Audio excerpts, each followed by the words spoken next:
मैं हूँ रावली विजयी, पहचाना मुझे? मैं हूँ व्यसनराज। आज कोई भी ऐसा व्यक्ति नहीं जो मुझे न जानता हो। सभी के दिलों पर मेरा ही साम्राज्य है। मैं धीमा असर करने वाला मीठा जहर हूँ। यह मूर्ख मानव मेरा सेवन कर मृत्यु को गले लगा लेता है। मैंने ही परिस्तान को कब्रिस्तान बना दिया है। सारे अस्पताल मेरे ही बदौलत मरीजों से भरे पड़े हैं। मैंने इंसान को हैवान बना दिया है। चारों ओर मेरा ही बोलबाला है।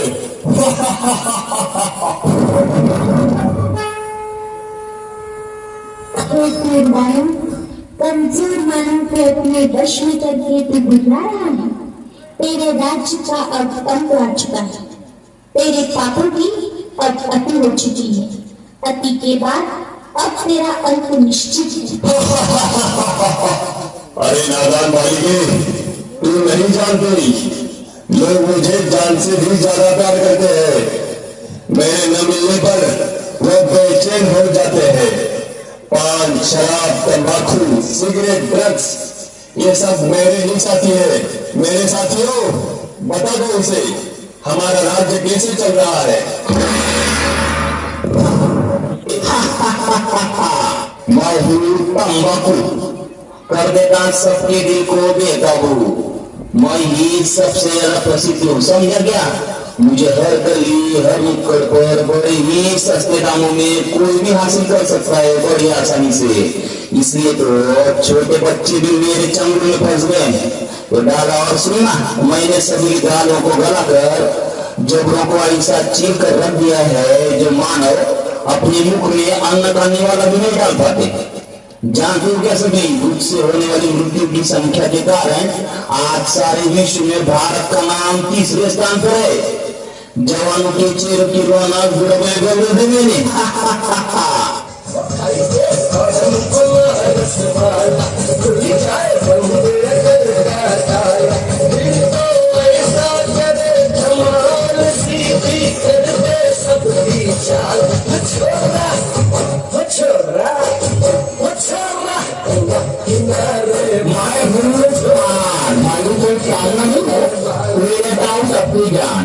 दिखने में तो हरा, ठोकने में हो जाता हूँ लाल। आज सारे भारत में ऐसा कोई कोना नहीं बनेगा जहाँ मेरी पिचकारी का रंग लगा हो, प्लेटफार्म हो या सड़क, ऑफिस हो या बड़ा बड़ा टावर, सभी मेरे रंग में रंगे हुए हैं। मेरी उपस्थिति के बिना मंगल कार्य का भोजन भी अधूरा रह जाता है। मैंने सभी के मोटू से चमकने वाले दांतों को खून जैसा लाल करके मसूरों को सड़ा कर खून का रंग बनेगा है। मैं शराब करता हूँ लीवर खराब। रम, बियर, विस्की, ब्रांडी, देसी, अंग्रेजी सब मेरे रूप है। पहले मनुष्य मुझे पीता है, फिर मैं मनुष्य को पीता हूँ। ऐसे में गाड़ी जाने वाले को मैं जानू का रास्ता बता देता हूँ। पहले से लेकर सभी फंक्शन पार्टी में मेरा नंबर 1। सबको पहले शराब चाहिए। आज भी सड़कों पर मेरे दुकानों की चकाचौंध देखते बनती है। घर में प्रवेश कर लिया मैंने, पति पत्नी में झगड़ा लगा लिया मैंने, परिवारों को तहस कर दिया मैंने।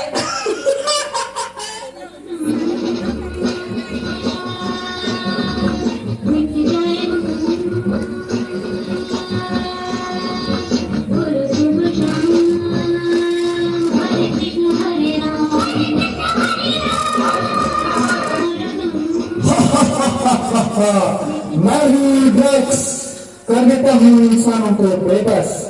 हीरोइन, ब्राउन शुगर, ये मेरे ही नाम है। कोई भी स्कूल कॉलेज मुझसे अछूता नहीं है। मैं सभी जगह गुप्त रूप में व्याप्त हूँ। इंसान मुझे पाकर भी तड़पता है और न पाने पर भी तड़पता है। मुझे प्राप्त करने अच्छे अच्छे इंसान चोरी लूटमार करने से भी नहीं हिचकिचाते। मैं ही हूँ जिसने कई करोड़पति विद्वानों को रोडपति मूर्ति बना दिया है।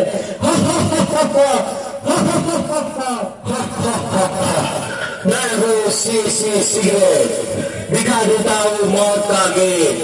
1.5 इंच की जवान आज हमारी गुलाम है। आज के इस फैशन के युग में युवा युवतियां नायक नायिकाएं मेरा ही इस्तेमाल करना अपनी शान समझते हैं। टीबी, गले का कैंसर, फेफड़ों का कैंसर, ये सब मेरे कारण ही दिन दुगनी रात चौगुनी वृद्धि करते जा रहे हैं।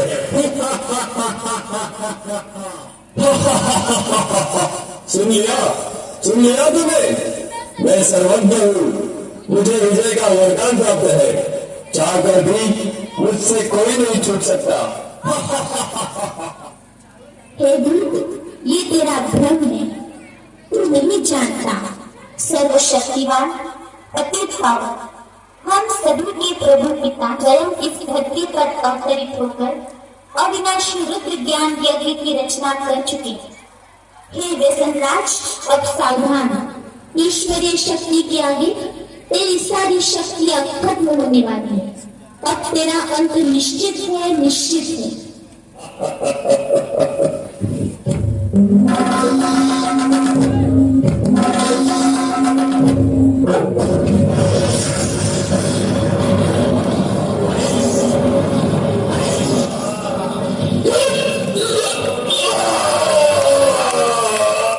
हे मानव, तुम क्या सोच रहे हो? हमारे पूर्वज देवी देवताएं जिनके मंदिर में आज तक भी ऐसी अपवित्र वस्तु ले जाना भी पाप समझते हैं, उन घृण वस्तुओं को दग्ध करना क्या तुम्हें शोभा देता है? सारे जगत में बुद्धिमान गिने जाने वाले मानव, क्या यही तेरी बुद्धिमानी है? क्या तुम नहीं जानता?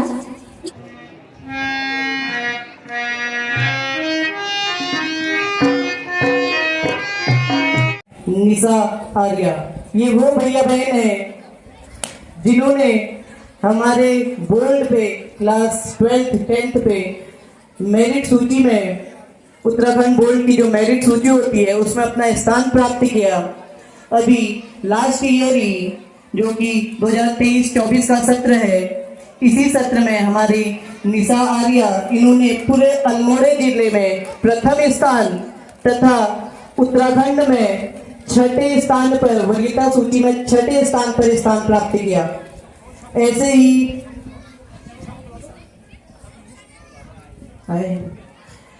ही स्वर्ग सिंह राणा, इन्होंने 95% के साथ हाई स्कूल में वरीयता सूची में अपना स्थान ग्रहण किया, प्राप्त किया। दीपांशु कांडपाल 97% के साथ, अजीता तिवारी 96% के साथ, दीक्षा कार्की 95% के साथ, निकिता रतेला अगेन 95% के साथ, एन निशा आर्या 98.4% के साथ। तो मैं अपने आदरणीय मंच में उपस्थित अतिथि महोदयों से निवेदन करूंगा कि इन बच्चों और इन बच्चों के अभिभावक जो भी यहाँ पे उपस्थित हैं उन्हें सम्मानित करने का कष्ट करें। धन्यवाद। निशा है, अब इस वर्ष इनका 12वीं का होगा। हम सभी आशीर्वाद देंगे निशा को कि इससे अच्छा प्रदर्शन हो इस बार की 12वीं बोर्ड परीक्षाओं में करेगी। जोरदार तालियों से आपकी मंगल। खूब लड़ी मर्दानी बहुतो झांसी वाली रानी। नमस्कार, हम अपने नाटक के माध्यम से एक ऐसी वीरांगना के बारे में बात करना चाहते हैं जिनका नाम सुनते ही हमारे दिलों में देशभक्ति, साहस और संघर्ष की भावना जागृत है। वह वीरांगना है रानी लक्ष्मीबाई। रानी लक्ष्मीबाई, जिनकी वीरता ने न केवल भारतीय इतिहास को रचनात्मक दिशा दी, बल्कि हमें यह भी सिखाया कि अपने अधिकारों और सम्मान के लिए संघर्ष करने का नाम ही असली स्वतंत्रता है। मेरा नाम निशा आर्या है, मैं क्लास 11 से हूँ। मेरी भूमिका इस नाटक में सूत्रधार के रूप में है। इस नाटक में रानी लक्ष्मीबाई की भूमिका निभाएंगी गरिमा मटपाल, क्लास 12। रानी लक्ष्मीबाई ने जिनके साथ बचपन में पढ़ने लिखने युद्ध कौशल जैसी कलाएं सीखी अर्थात नाना साहेब की भूमिका निभाएंगी सोनाली मटपाल क्लास 11। मणिकर्णिका और नाना साहेब ने जिनके सानिध्य में घुड़सवारी तलवारबाजी जैसी अनेक कलाएं सीखी अर्थात तात्या टोपी की भूमिका निभाएंगी दीक्षिता शाह क्लास 12। रानी लक्ष्मीबाई की बाल्यावस्था मणिकर्णिका की भूमिका निभाएंगी तेजस्वी भातुनी क्लास 7। मणिकर्णिका की बचपन की सहेली प्राची की भूमिका निभाएंगी वंदना पांडे क्लास 7।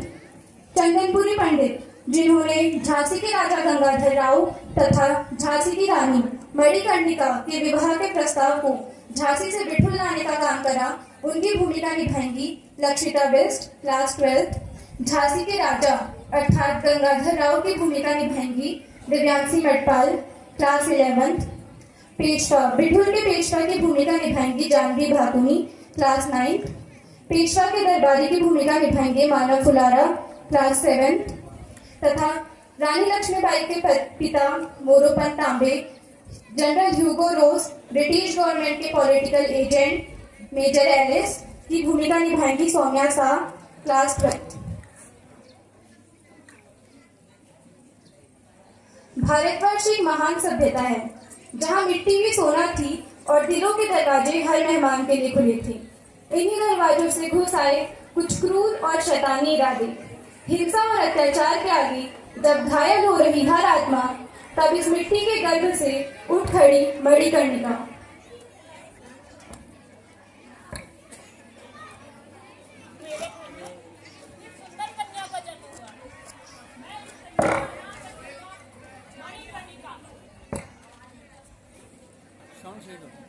रोशन करेगी।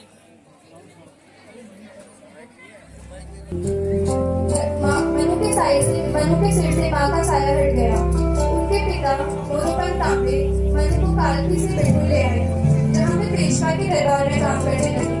पेशवा के चंचल स्वभाव के कारण पेशवा मनु को छबीली कहकर पुकारने लगे।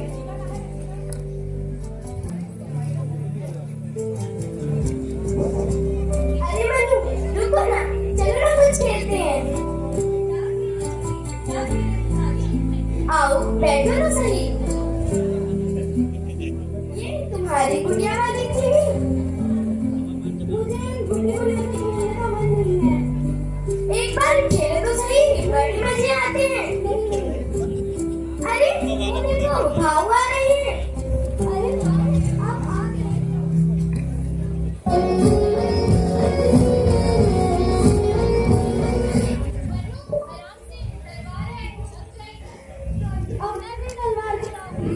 नहीं मनु, तलवारबाजी तुम लड़कियों की कलाई की बस की बात नहीं है। अरे भाव आपको मैं बताती हूँ लड़कियाँ क्या सीखना है। अच्छा ठीक, तो आओ तलवारबाजी सीखे। आराम से मनु, तलवार है, टर्की है, लग जाएगी।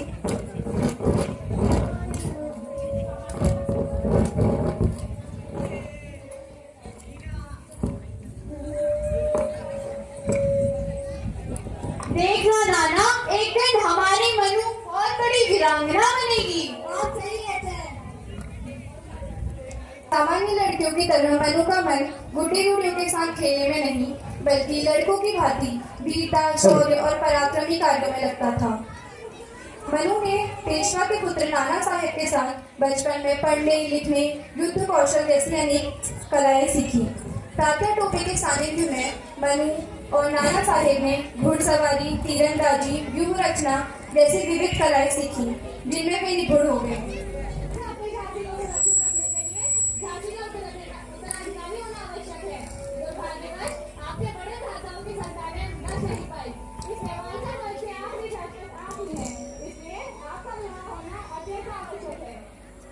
मेरी नजरों में आपके लिए एक योग्य कन्या है।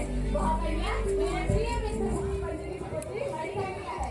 यदि आपकी आज्ञा हो तो मैं आपके लिए भांगा प्रस्ताव लेकर बिठूर जाना चाहता हूँ। अनुमति है?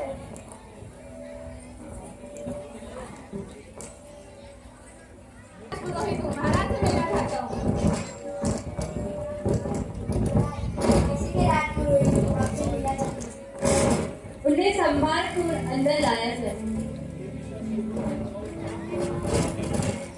महाराज की जय हो। महाराज, मैं झांसी के राजा गंगाधरराव के विवाह का प्रस्ताव गवर्नमेंट में भी अपनी बड़ी कन्या लेके आया हूँ। यदि आपकी दिल्ली की इच्छा हो तो हम विवाह के प्रस्ताव पर चर्चा कर सकते हैं। मेरे विचार से यह विचार अति उत्तम है। इच्छा हो तो तैयारी शुरू की जाए।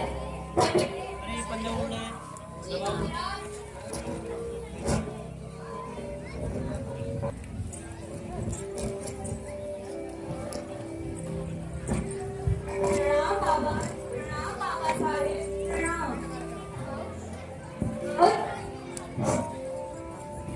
आओ छबीली, ये झांसी के राजपुरोहित चंदनपुरी है। मनु, चंदनपुरी मेरे बहुत अच्छे मित्र भी हैं।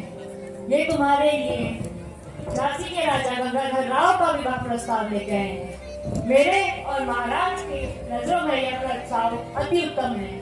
हम तुम्हारी राय जानना चाहते हैं। तुम्हारी राय क्या है मनु?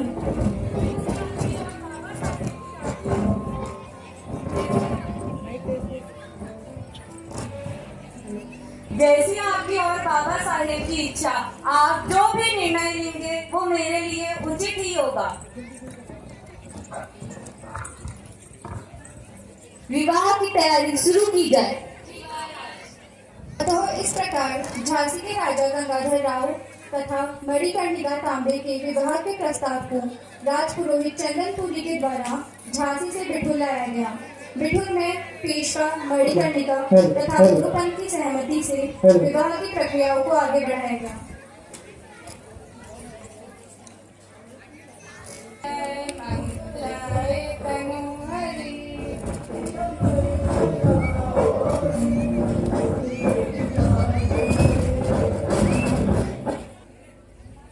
वह संपन्न हुआ।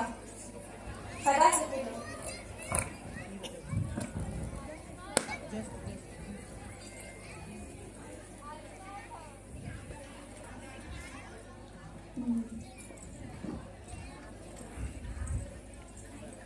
गंगाधरराव के विवाह के पश्चात पूरी झांसी में खुशियों का माहौल था।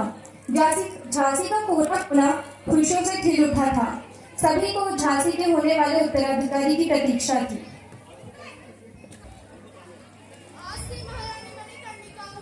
झांसी की महारानी रानी लक्ष्मीबाई के नाम से जानी जाएंगी।